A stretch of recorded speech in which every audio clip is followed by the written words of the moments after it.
I see homeless as two categories: homeless and street.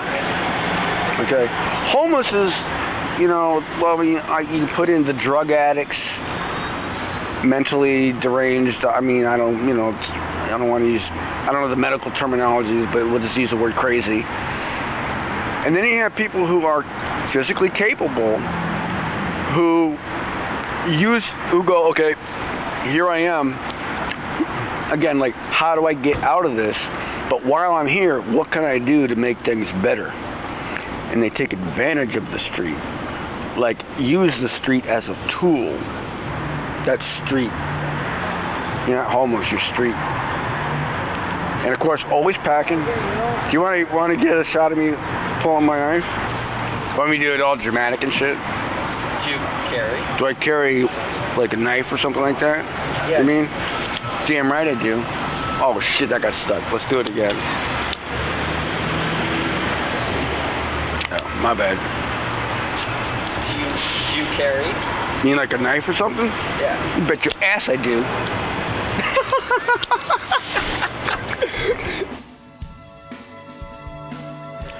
Well, I'm Richard, and I work for Uber Eats currently, and that's why everybody knows me. I'm always riding my bike all over the place. Mostly I work around West Campus, sometimes outer areas of West Campus, but that's where I work, and that's why you're doing this documentary, because everybody knows me. I love doing deliveries on the West Campus and being greeted with thank you. And actually, that's kind of a funny thing. So many times I'll do a delivery like noon Sunday. And I'm not going to do it, and the guy's like, oh, thank you. Oh, God, thank you. And grab it, go back, because he hung over. I'm like Jesus when he opens you know what I'm saying? When he opens the door, he's like, oh my God, my prayers have been answered.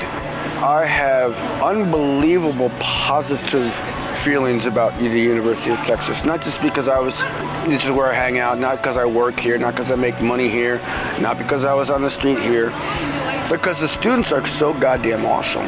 Yeah, you got your dickheads, obviously, but for the most part, the students around here, best and the brightest, but also community-oriented.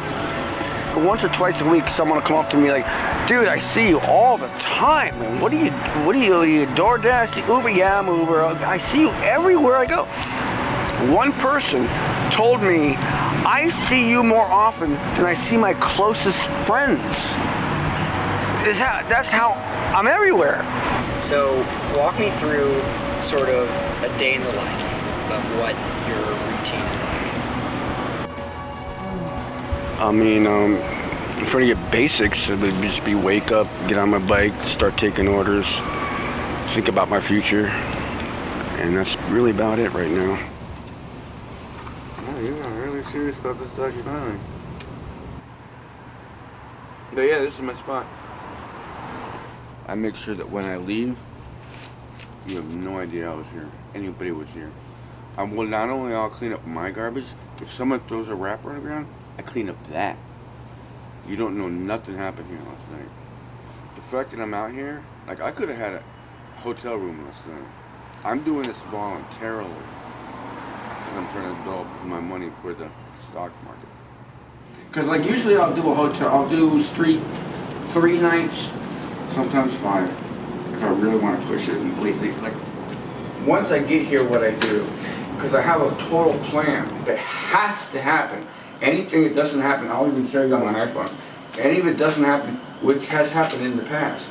Great example is forget to plug my e-bike in. And then the next day, I have 2 bar. So when that happened, I was like, okay, we have to structure this shit. When you walk in, you're doing, I call it arrival. And then when I leave, departure. I mean, simple. But it's step by step, down to every last fucking possible thing that could go wrong. And then I sit down and rest, because I made that one mistake that one time. When I came in, I was really tired, and I laid down and fell asleep. By the way, You might want to ask me, like, why are you doing hotels and not getting an apartment? I've been meaning to ask. Yeah, because I have 2 evictions on my record from way the fuck back when, and no one wants to touch me. Oh, you be on the street that long? 82 degrees. 82 degrees.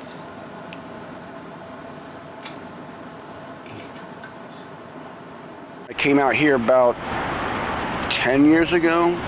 I didn't come here with any, like, I wasn't like, hey, there's a job opportunity there. I'm gonna move to Austin. My thing is, I can't stand this cold. I'm going right now. John, my brother, go rent a U-Haul.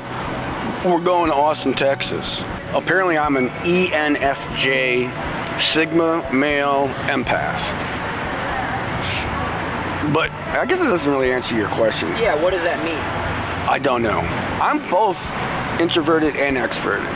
Fair enough. I mean, you were extroverted enough to agree to do this, so, you know. But I was also introverted enough to be like, who is this guy? Am I gonna look stupid? But then I was just like, who gives a shit? How often do you have someone do a documentary about you? Yeah. You know, no matter, even if this turns out to be horrible, which I'm absolutely certain it's not, I can still say, I had someone do a documentary about me. What have you done? Not much. Why? Because I'm too scared. We're going to Chick-fil-A to kick ass. This is how professionals do this shit. When I was on the street, you have to be like as tough as possible, and I don't mean necessarily like violence, but just like always self-defensive, always prepared for everything.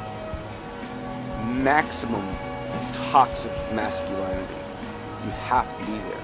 I always had that void in me of angry, aggressive, almost borderline evil, like hatred. I realized what it was toxic masculinity. And I was like, how do I get rid of this? And then I started thinking, what's the opposite of toxic masculinity? Femininity. So I started exploring that, and that started calming me down. Most people like have an inner voice, inner thought, you know, like, oh, I gotta do this, There are actually some people who have no inner thought or inner voice. Could you imagine that? You're just walking around. Nobody's talking to you. A lot of times I wish that was the case with me because it doesn't shut up. Sometimes I tell myself to shut the fuck up. Shut up. Just look at the fucking clouds and shut up. That was so inappropriate, truck driver. It's always good thoughts too. About the future, what do I want to do with my life. Oh, remember that happy time I had with so-and-so. Obviously now it's gonna be like, wow, I did that documentary, you know what I mean? But when it comes to music, it's all day long. Any restaurant, I'll go in and whatever song is playing is now stuck in my head until the next song gets stuck in my head.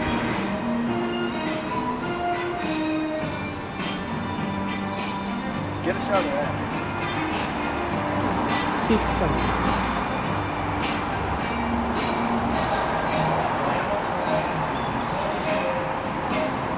See, I make this one joke about certain homeless that I don't like, which is a lot. You're not even at the bottom of the barrel. You're under the barrel. When I was on the street, I was always employed. I was always working. I was never unemployed. I was never under the barrel. I was never even at the bottom of the barrel. Pretty close to the bottom. But as soon as I got to the bottom, I was like, oh no, fuck that shit. And I started working, but how do I get out of this? What's the question? How do I get out of this? Most of them don't even care, let alone ask the question. How do I get out of this? I was asking that question. But more importantly, following through and answering that question. And then taking initiative and making it past the question. And making it an answer with an exclamation mark. Let me ask you this. You're sitting on a bench right now that some people would describe as anti-homeless architecture. Yeah, right there. That's exactly what that is. It's not an armrest. As someone who sometimes sleeps on benches Purposely. purposely, how do you feel about that? design? I like it. And I know it's hypocritical of me to say, but it's like what I'm doing shouldn't be allowed. Because I'm recently gotten into the stock market, and I'm just trying to put as much money in there as possible. And every time I sleep on a city bench, I'm living rent free. It's not because I'm lazy. It's not because I'm a drug addict. It's because I'm trying to save up money. But most homeless, they don't have any kind of future plans. I don't know. Maybe I'm wrong about that. Maybe they should be allowed to sleep on the benches. Maybe I'm wrong. Whoever's watching this, make your own judgments. I hope one day that when you finally get attacked by a homeless person, you come around and be like, yeah, fuck these motherfuckers. I don't know much about the stock market, but I watched some stuff like Warren Buffett videos. Well, who's better to listen to than that? And I was like, trying to get advice. And his main advice is, don't get advice from anybody. Do it your way. That's his main thing. And I was like, okay. And I have my thing, and I'm up in the markets. You might be doing a documentary on me in 3 years from now, the next multi-millionaire. You never know. The Austin Courier multi-millionaire. And I'll probably still be doing Uber Eats. Just to get that extra money in.